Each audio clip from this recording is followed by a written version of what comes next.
Olá, boa noite. Meu nome é Mariane, sou graduando do 10º semestre de Psicologia da Faculdade de Anguera. E hoje eu estou aqui com a doutora Maíra. Oi, doutora, tudo bem? Tudo bem, Mariane? Prazer estar aqui. Agradeço o seu convite. Eu que agradeço o tempo, a disponibilidade, eu imagino a sua correria, a sua importância. Então, muito obrigada por disponibilizar esse tempinho para a gente aqui. Prazer. Eu gostaria que a senhora falasse um pouquinho sobre você, sua história, sua carreira. Então, vamos lá. Meu nome é Maíra, né? Eu sou médica pediatra e ebiatra. Ebiatra é uma subespecialidade da pediatria. A gente tem que fazer primeiro a pediatria, né? Ser uma médica pediatra para depois ser ebiatra. E um pouco da minha história, eu primeiramente me formei em administração de empresas, trabalhei a vida inteira com a família, no negócio de família, até que a gente vendeu para uma multinacional. E eu falei, puxa vida, olha que chance de eu fazer algo aí que eu sempre gostei também, né? E daí que eu, com meus 30 e poucos anos que eu prestei a medicina, já tinha filhos, fiz a medicina, fiz as residências e hoje estou aqui, feliz da vida com a minha segunda profissão, que eu amo também bastante. Que legal! E como eu acompanho bastante a clínica da senhora, eu sei que a idiatria veio pelos filhos. Mas o que mais levou a trabalhar com adolescentes? Olha, várias coisas. Os filhos, né, a fase da adolescência dos filhos realmente me chamou muito a atenção da falta que fazia um médico direcionado para o jovem, né? Porque chega uma idade que os filhos não querem mais ir no pediatra, né? As crianças não querem, poxa, aquele monte de bebezinho lá, né? E isso me chamou muito a atenção. Então, eu entrei para fazer a pediatria, e na pediatria eu me lembrei dessa fase dos meus filhos, né? Vendo aquele monte de criança e via que os mais adolescentes ficavam perdidos entre o pediatra e um clínico geral. E eu também gosto muito da área de psicologia e psiquiatria, né? Tanto é que na hora de eu prestar a residência, eu estava na dúvida entre psiquiatria e pediatria, e eu fui vendo, né, que essa era uma área que convergia e as duas áreas que eu gosto tanto, né? A parte psicológica e médica. Então, isso me chamou muito a atenção durante a residência de pediatria. E no final da residência de pediatria, eu já comecei a me interessar tudo sobre a ebiatria. Comecei nos congressos de ebiatria e falei, puxa vida, me encontrei, é isso que eu quero. E foi aí que eu resolvi fazer ebiatria para ajudar os jovens, que eu acho que metade das questões, quando me procuram, é muito pela questão psicológica, às vezes mais até que a médica. Lógico, é importante um check-up, né, uma revisão aí, ver se o jovem está tudo bem, mas as questões nessa idade são muito psicológicas. E daí a gente, por isso tão importante se acompanhar a nossa clínica, né, de fazer esse acompanhamento multidisciplinar. A gente tem lá na clínica psicólogos, tem psiquiatra também, em casos mais graves, né? Apesar de a gente medicar, a gente recorre ao psiquiatra e tem de tudo ali voltado para o adolescente. Que legal! E quais são as queixas hoje que mais chegam lá dos adolescentes? Dos adolescentes. Então, você sendo da psicologia, né, eu vou focar primeiro na parte psicológica. Eu acho que hoje, até pela questão da pandemia, né, uma questão teve muito do isolamento social, um aumento, né, das questões de doenças mentais aí, desde ansiedade, depressão. Eu acho que os distúrbios alimentares, até porque o jovem ficou muito conectado nas mídias, foi algo que aumentou também a questão de anorexia, bulimia. E acho que da saúde mental essas são as principais. Lógico, né? E essas são as questões primeiras, mas o que isso causa lá na frente? Tem a automutilação, o cutting, que hoje é muito recorrente, né? Que é uma causa e uma consequência, digamos, de uma depressão, de um descontentamento, de um isolamento, de uma tristeza, né? Então, a automutilação chega bastante, a ideação suicida chega bastante também, mas como base lá atrás, a depressão, a ansiedade, né? Eu acho que isso é a questão que mais chega da parte psicológica. Da parte fisiológica, médica, né, que não deixam de estar interligados, eu acho que chega, como eu falei, os distúrbios alimentares, tanto para a obesidade, né, quanto para anorexia e bulimia, foram duas coisas, até pelo sedentarismo que a pandemia nos trouxe, principalmente no início, o jovem ficou mais sedentário. O vício em mídias, né, é outra coisa importante, das horas conectadas em tela também veio bastante. E daí o que vem para nós, né? Daí questões de crescimento, né? De coisas normais aí da puberdade, de uma adolescência, falando aí da parte fisiológica. Sim. Né? Sim, legal isso, né? Porque a pandemia ela realmente trouxe todo mundo para dentro de casa, né? E esse aumento de telas, essa situação que já para muitos pais já era uma coisa fora do controle, isso aumentou muito mais. Hoje tem alguma recomendação como médica que você fale assim, olha, se a gente for por esse viés, dá para dar uma contornada, ou o que fazer para tirar um pouco essas crianças da tela? Existe sim, olha, existem duas coisas. Primeiro, existe uma recomendação da Academia Brasileira e Americana de Pediatria quanto às horas de tela.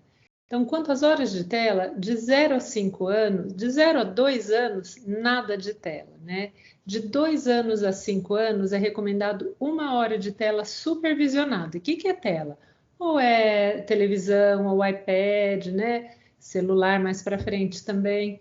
Então, 1 hora supervisionada de 2 a 5. De 5 a 10, 2 horas de tela. De lazer, né? Lógico, o jovem teve que fazer aulas online. A gente está tirando aí o período de lição, de aula. De lazer. Né? E de 10 anos para cima, 3 horas de tela. E o que seriam essas 3 horas de tela, né? O jovem, 2 horas de videogame, sobrou 1 de celular. Ah, mas ainda dá para ver o Netflix? Não dá, né? Você tem que dividir aí suas 3 horas. Essa é o recomendado.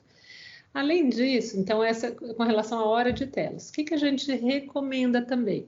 Que faça exercício, que tenham hobbies aí, atividades de lazer, né? Olha, vamos pintar, vamos desenhar, vamos passear com o cachorro, vamos tocar algum instrumento.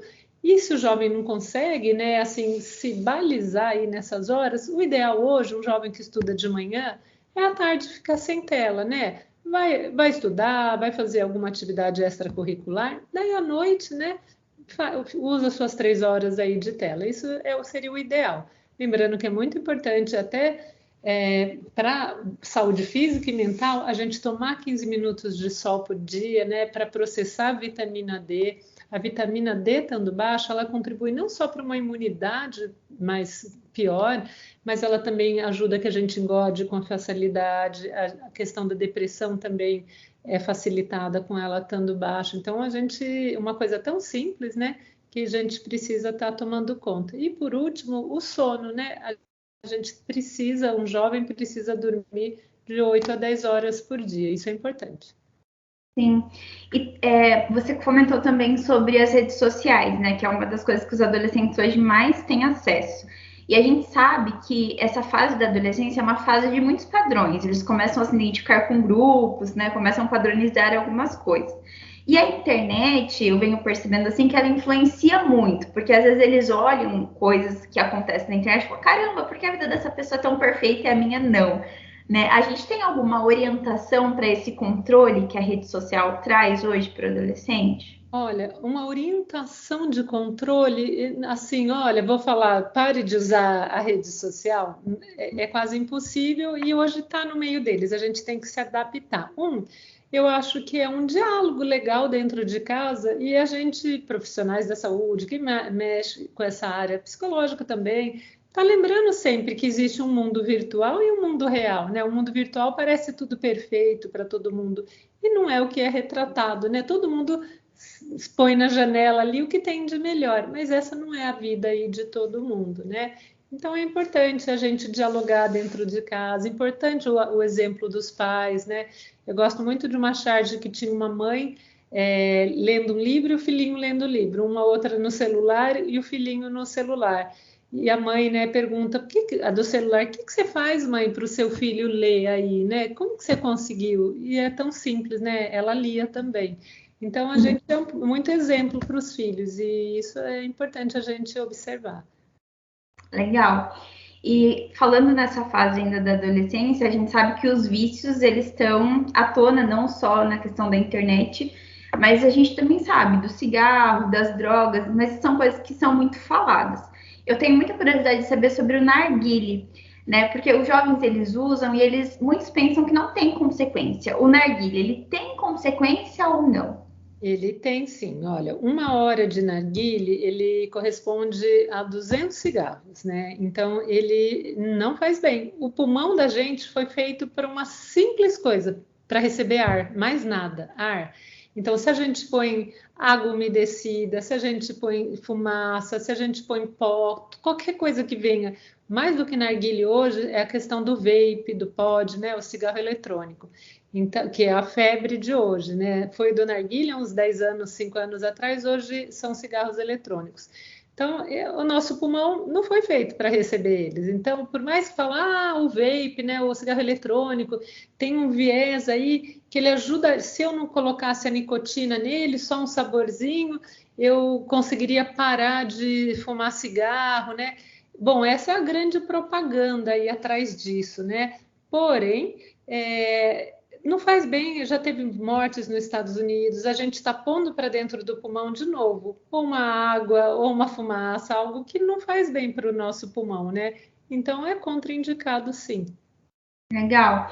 E é tão importante falar sobre isso, né? Porque eles estão usando tanto e eles já até chegam a discutir com os pais sobre isso, mas não tem consequência, mas é diferente, eu não sou viciado, né? E realmente tem uma grande questão por trás disso.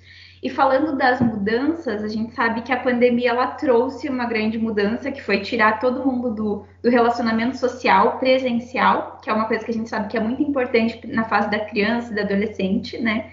E trouxe todo mundo para dentro de casa. E agora a gente está retomando para a escola. Como que você vê essa retomada? Você tem recebido muitas queixas? Está sendo muito difícil? Eu acho que a gente passou por 2 momentos, né? A hora que realmente voltou em agosto, a gente até denominou a síndrome da gaiola, né? Eram adolescentes, crianças que ficaram tanto tempo dentro de casa, presos, que ou os pais tinham medo de mandar para fora, ou a própria criança tinha medo, ou assim, ou achava que estava muito confortável, cômodo, né? Assistir aula deitadinho, de pijama, né? Então, teve esse primeiro movimento. E acho que em agosto, né, pelo menos o governo aqui de São Paulo pôs que as escolas deveriam começar e todo mundo está indo, né? Acho que 95% ou mais estão indo para escolas. O movimento que eu vejo agora é a questão do que eu até dei um nome e falei para os outros médicos e pediatras, né, assim, a sede ao pote. Então, eu percebo que os adolescentes estão querendo fazer tudo o que não fizeram durante a pandemia. Então, os jovens estão se aglomerando um monte, estão beijando um monte, estão fazendo sexo um monte, estão fumando tudo que não fumaram, estão bebendo tudo. Então, isso não é legal também, né? Então, do prezinho, tudo em casa. Daí, tudo prezinho, medo de sair. E agora, desbancou geral, né? Então, eu acho que a gente tem que tomar cuidado nesse momento com essa questão aí. Calma, o mundo não vai acabar, né? Se você sobreviveu, parabéns, estamos aqui. Agora vamos devagar, não vamos morrer na praia, né? Vamos devagar aí. Legal. E é muito gostoso conversar com você, porque você tem bastante experiência, né, com o adolescente, pela clínica e por toda a sua experiência. Você tem algum caso, né, sem expor muito, mas assim, que te marcou, que você poderia compartilhar com a gente? Olha, nossa, eu tenho muitos casos assim que eu Delícia. gosto, né? Porque eu tenho a clínica que eu passo, né, todo o meu período, eu dou aula em 2 faculdades, né? Na São Leopoldo Mandic de Medicina, eu faço a parte de pediatria com os alunos e residentes, e na PUC tem o meu ambulatório de pediatria, né, que passam todos os residentes da pediatria, né? Hoje são 36 residentes, 12 de cada R1, R2, R3.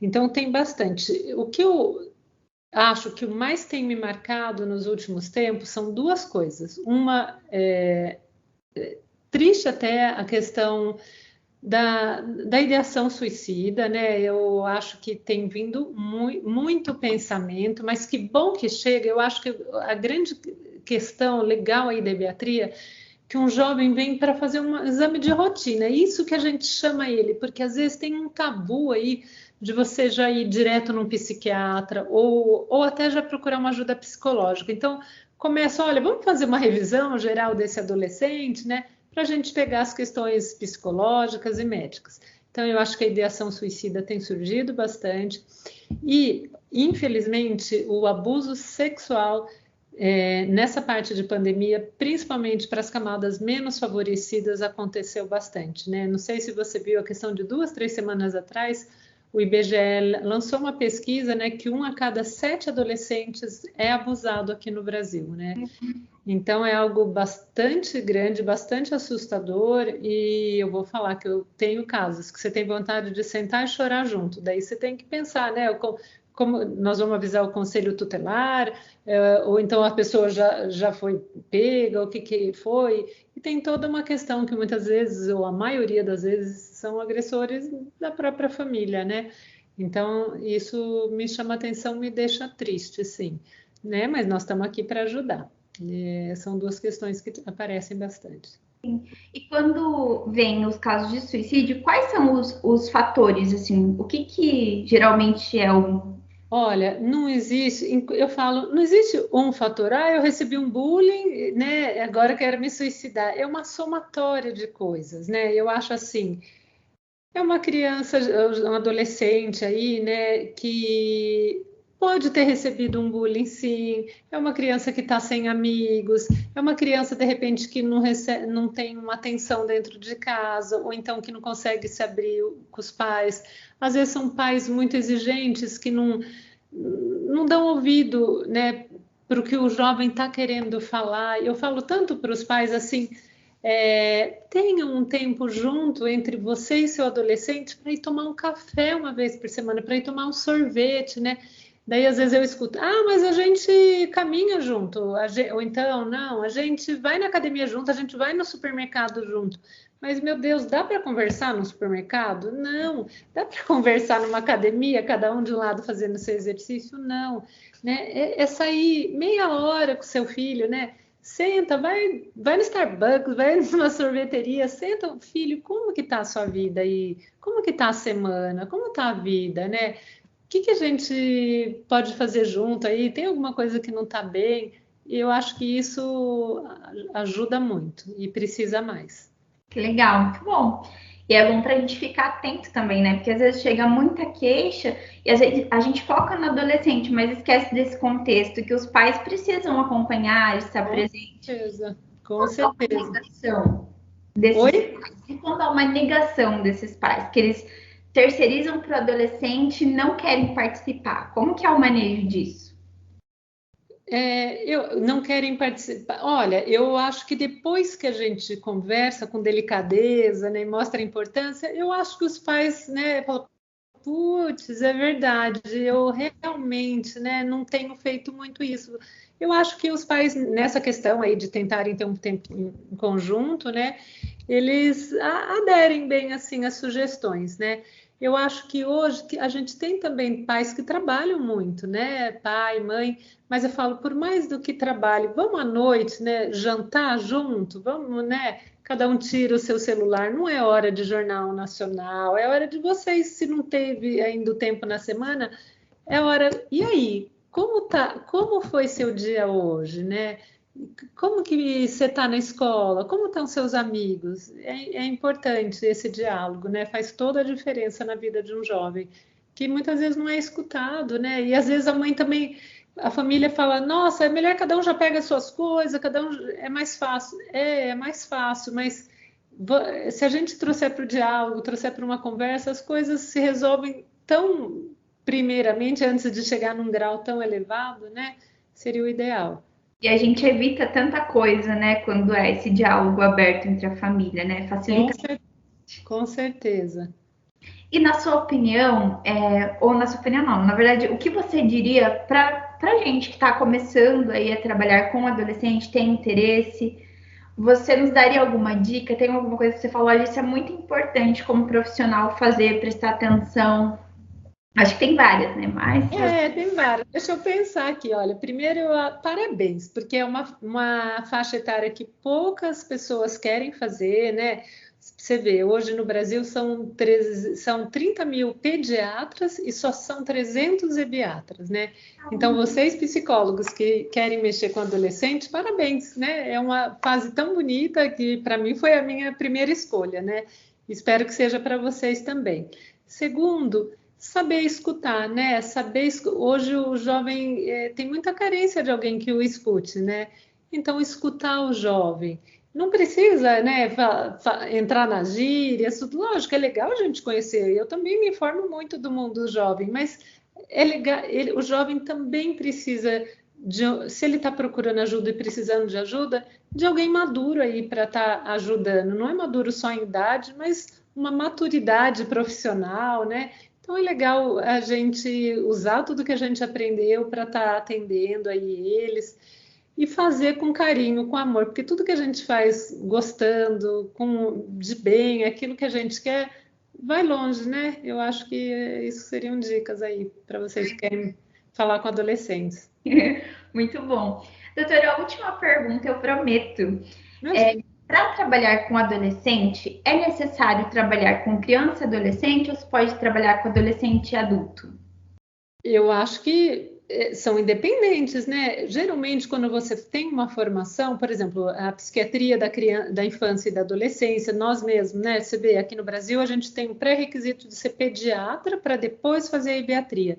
Porém, nos Estados Unidos, você pode vir ou ser um médico ou pediatra ou um clínico geral para entrar na pediatria.